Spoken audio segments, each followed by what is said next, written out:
welcome back to Voice of Aisha. Today I have my amazing friend Omar here, and he's gonna join me for us to talk a little bit more about relationships. I know that in the last video, my sister and I talked a little bit about friendship from female perspectives, but today I thought it would be really cool to bring Omar in for him to tell us a little bit about relationships from a female and from a male perspective, just to have that dynamic. But before we start our conversation, I have an amazing quote for you guys, and this is what it says.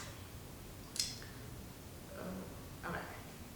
A loving relationship is one in which the loved one is free to be himself, to laugh with me, but never at me, to cry with me, but never because of me, to love life, to love himself, to love being loved. Such a relationship is based upon freedom and can never grow in a jealous heart. So, that's a deep quote, eh? Yeah, that's actually that's pretty good actually. Yeah? Yeah. Okay, so tell me a little bit. So I actually want you to introduce yourself. Tell us a little bit about who you are, what you do, and also what is your perfect relationship? Okay. Well, my name's Omar Morrison. I freelance. I work in television for Sportsnet. I'm audio assistant, creative consultant, and I'm a storyteller. Nice. Want to tell you what I Yeah. think the perfect What's relationship the perfect is? relationship? What's the perfect relationship? The perfect relationship, I think, it brings me back to a quote. A perfect relationship is seeing an imperfect person perfectly. I think a perfect relationship is the understanding of your significant other. It should be, you should feel like, it shouldn't feel like an obligation, I'm guessing, if that makes any sense. Like it shouldn't feel, she should feel like, I feel like if I'm in a relationship with a woman, she should feel like my friend. Wow. You know what I mean? It should still feel like she's my best friend, she's one of my friends, even though there's intimacy to it. Because to me, that's what makes the difference between the friendship and the relationship, is the intimacy and whatnot, right? So if you have that with your significant other, you guys are friends, you kind of are able to work through certain things, because like I find people are more quick to forgive friends than when they're in a relationship. Interesting. You know what I mean? I feel like, a lot of the people that are in my life, like my best friend, I've known him since I was 10 years old. I'm now 25. So to me, like that's a long time to know an individual and whatnot. And I think a lot of the reasons why we didn't work, because we can argue and nothing ever changes. The love is always there between me and him. We're brothers. So I feel like if you have that in your relationship, this friendship where you guys are, I guess you could say teammates, you guys are down for each other in more ways than just boyfriend and girlfriend, husband and wife. It's more of a union of two people that genuinely like the person as a person, as a being. So that's what I think it should be. That's interesting, because like I find that a lot of times people see relationships, like when you're in a relationship with someone of the opposite sex, like they start to like lose themselves, and then they start to like conform more to like what that person wants, and like initially just forgetting who they are and like what they're capable of doing. So they start sort of like listening to the other person. Okay, this is who you think I should be. All right, okay, fine, I'll change all of that stuff, right? But like I love the fact that you said that a perfect relationship is like loving that person. Like it's like loving that person as imperfect as they are perfectly. Yeah. Like like I always say that like I'm imperfectly perfect, and it's not because I am like the most wisest girl, like the most prettiest girl. No, but it's just that like you recognize who you are, you recognize your flaws, and you recognize that regardless of what happens, like these things are part of who you are, right? And you cannot change. Like there's certain things that you can't change about yourself, but you can change your perception towards it. Like you know what I mean? And then also like even the levels of friendships, or like the levels of relationships, right? So you mentioned something about intimacy, and I feel like that's really key. And like you can have intimacy and even like friendships, right? But then most of the time, a lot of people feel like intimacy is like just like in terms of like a sexual relation, and don't realize that intimacy is like just being vulnerable with someone, right? Intimacy. So can you touch on that a little bit in terms of like the correlation between intimacy and relationships? I feel like a lot of people get caught up in associating intimacy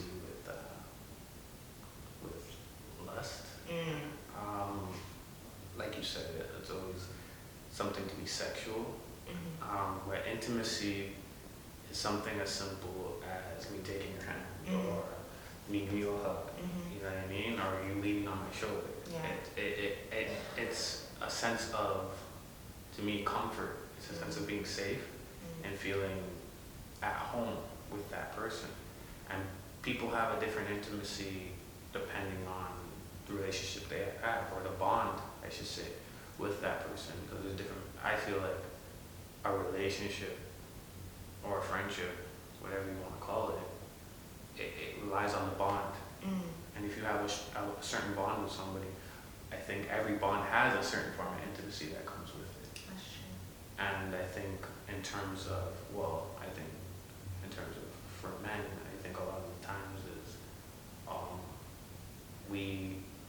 some men view intimacy as a weakness, and feel like they only want to give that intimacy. They feel like they're only giving the intimacy because they feel they're obligated to. And I feel like that it should be something that's natural. You guys should find. It's like romance. It's like certain things people view romantic gestures in different ways, right?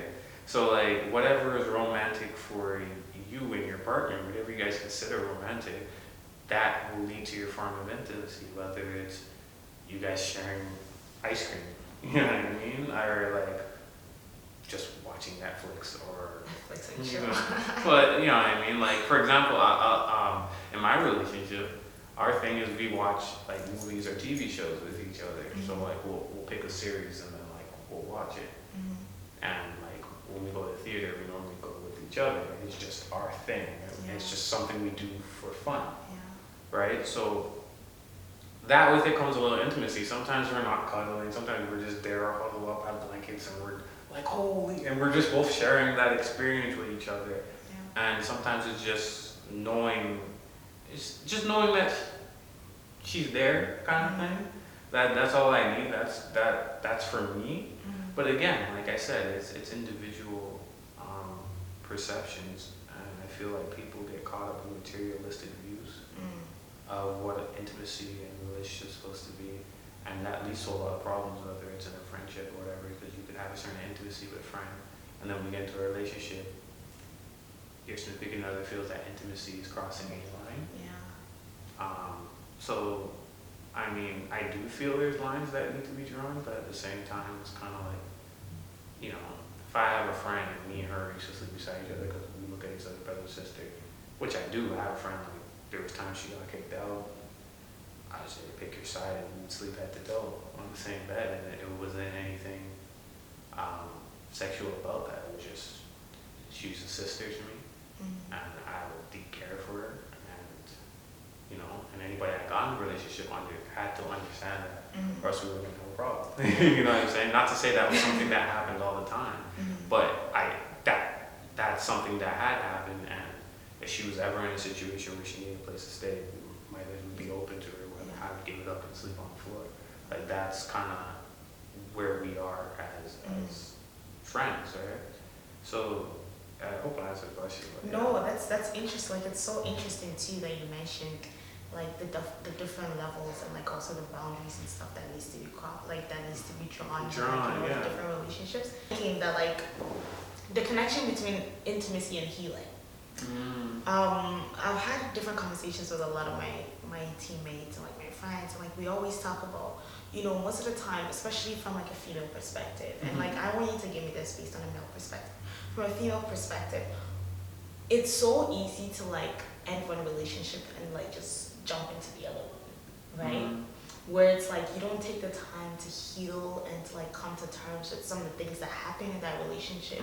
And like, you know, saying, and when you're like, I've been through this, I've accepted this, I've healed from it, or this is what, like, you know, my body is saying, this is how I reacted to this in the, like this breakup, or like, you know, whatever it is. Like, we never take the time out to like really just heal before we enter into the other relationship. And what ends up happening is that you end up being blocked, and like the level of intimate, like you cannot be that intimate with the next person, because you're still like sort of like holding on to like, you know, the things that happened in the past, or like, you know what I mean? Yeah. Does that happen for guys? And like, do guys actually take that time to heal? And like, I want you to actually speak on it. I'll speak on it. I feel like it does, and guys have to heal in different ways.